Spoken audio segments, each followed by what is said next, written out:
Hello friends. As you can see, it's a gorgeous day here. I had a nice long walk around the neighborhood, and I've been interestingly kind of just sitting with the experience of having time, having time that is not structured, where there's no urgency, you know, and I could create urgency, and you know, my mind loves nothing more than to create urgency. But the truth is, with the shows canceled this weekend and with a couple more days before I'm going back, I've already done most of my legwork to get reintegrated into that. So that's kind of, I mean, there'll be a push when it comes time, but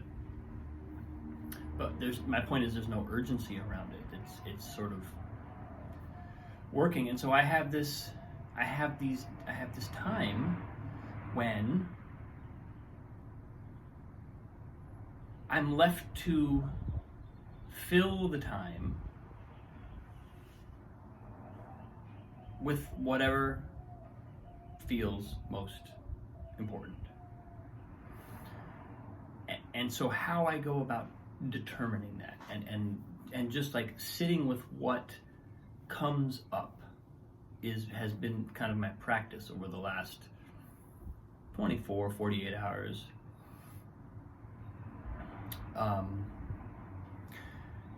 And something really powerful that has showed up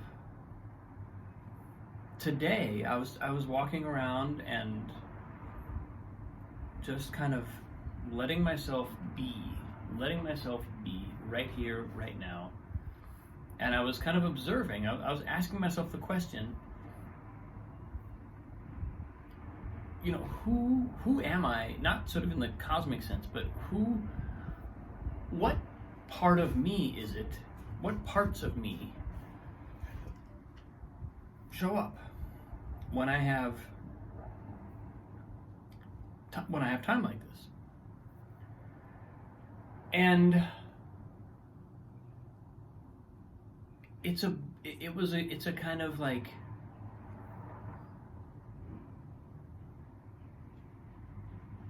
it's like I was putting together a collage in my mind, or I was looking at a collage and sort of having to extract a theme from that. You know, looking at my life as though it's this collage of impulses and energies and activities and projects and intentions and experiences and relationships, and I kind of, but what came through so clearly is this emphasis on kind of spiritual practice, inner work, deep inner work, to some extent, teaching, being a teacher, you know, and creativity is sort of woven throughout all of that, creative expression. But I really kind of found myself going, I feel like there's another level that I can go to in terms of taking myself seriously, basically. And interestingly, I had a really beautiful session this morning with a dear friend and student and client, where we were talking about decisions and making decisions and how to trust our own decisions. You know, well, not so much how to, but just acknowledging the experience of not trusting our own decisions, of having some sense in which a decision that we make, we're looking consciously or unconsciously for an external reference point or an external person to help us with that decision, to affirm it, to confirm that it's right before we take that step.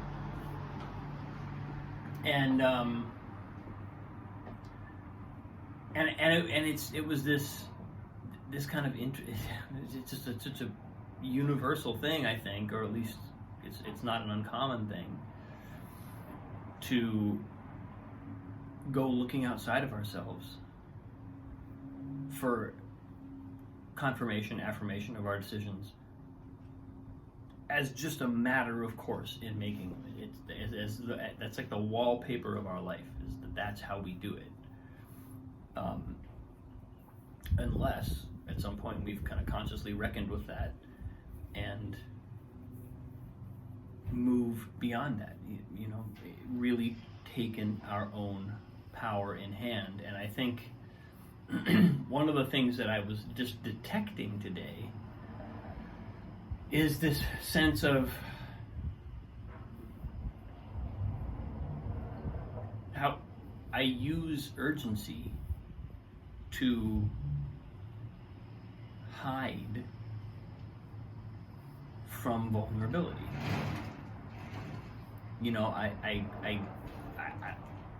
Even on a project like this, where the work is incredibly inspiring and it's something that it's overwhelmingly positive, that doesn't stop me from employing the experience as a kind of smokescreen to cover up other things. And this, my getting COVID and then rolling into the delays and cancellations created by another cast member getting COVID, have really kind of they've opened this space for me where I'm like, well, it's like I slammed from one mode to the other.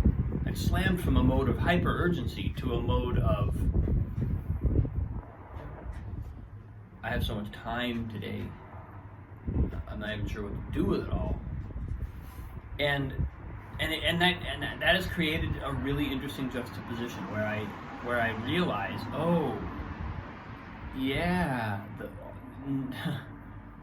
that's because what happens is I start to look at, well, what would I do with this time?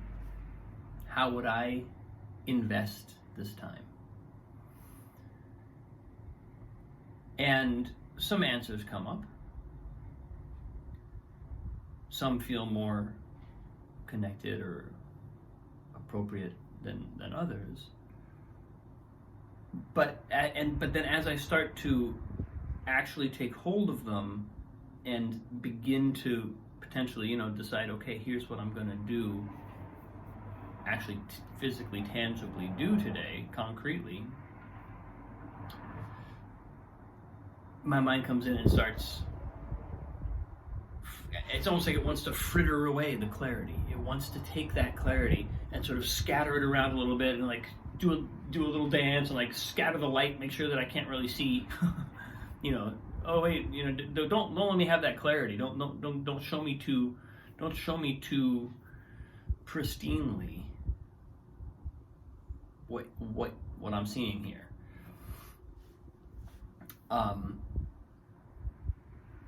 It really is. It's like a disco ball. It's like putting a disco ball in the middle of it and just beams of light, and all of a sudden I'm going,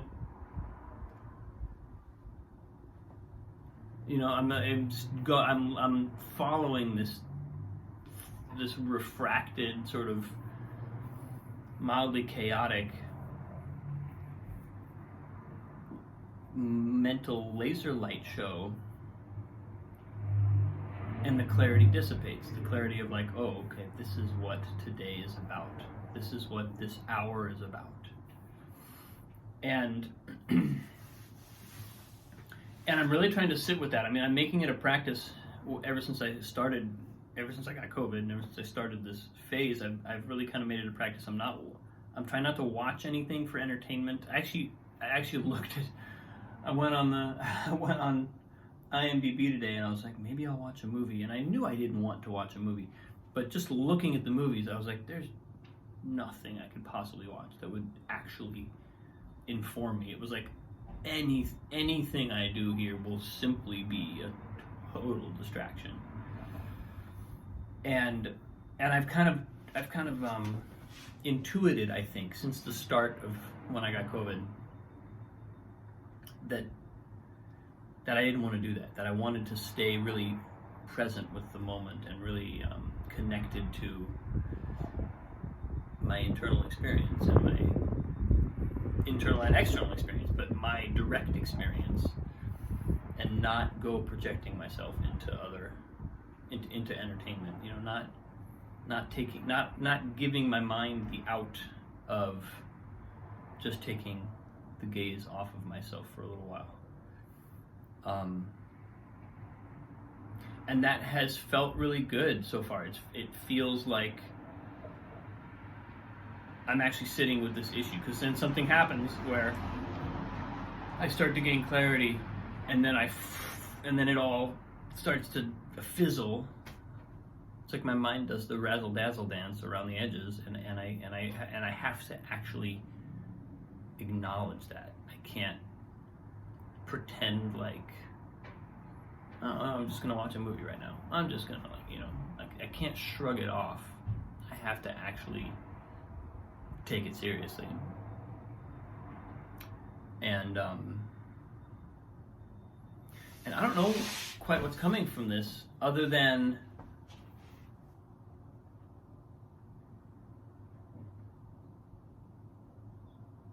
I'm just ever more deeply convinced that the inner work and this kind of deeper work with consciousness is what I'm all about. It's just what I'm all about. Sadhguru did a beautiful video that I saw a day or two ago where he talked about, India, the country, has always been about stimulating consciousness. He said that's why you can't hand Indians a moral code. If you give them a moral code, they'll just endlessly question it to death. Gurus pop up in India and they get endlessly questioned. It's very cute. He was like, foreigners wonder how India can function, because it looks like we're just this chaotic beehive of activity, but because we are about the stimulation of consciousness, it works. And foreigners are baffled that this country that seems to be in total chaos works. It's like if you look at a beehive, a human can't detect the order on a beehive, but there's an order there that we could never understand or duplicate, or I thought that was just a very cool description of kind of Indian mystical tradition and culture. But what's jumped out at me at it was like, that's such a beautiful metaphor for education. What if education is about stimulating consciousness? And then I was thinking, well, my wife, Katie, runs a Montessori school. The whole premise of Montessori is teaching kids to show up in the morning, decide what they want to work on, go do that on their own, and ask questions when they have questions. But it's this very self-directed philosophy of learning, and it results in human beings who are employing their own decision making, their own investigative powers, and just their own agency. Their own agency is at the root of everything they learn every day, because they decided to do this today. And so that when I finished watching the Sadhguru video, I was immediately drawn into that realm, and kind of inspired by that, inspired to look at how what I'm doing and what I seem endlessly fascinated by how that could potentially evolve, in any number of ways. I've always been inspired by education. I've always been inspired by finding ways for the mind, not just the intellect, but consciousness, to expand and grow evolve. So I'm sitting with that, and I'm just letting things percolate as I have this blessing of this time, because I would love to come away from this time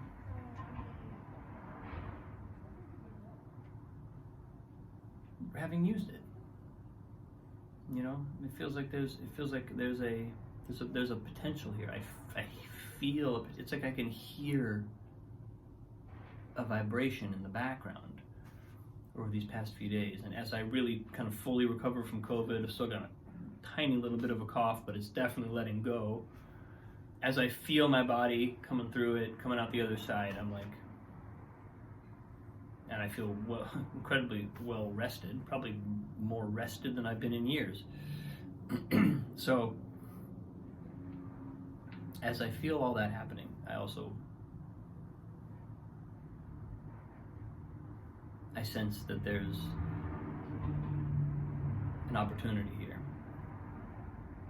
If I can stay with it, and if I can really listen. So that's where I am today, people. Thanks for watching. I appreciate you. Conversation is deeply, deeply important to me. Thank you so much. Have a wonderful day. I'll see you tomorrow.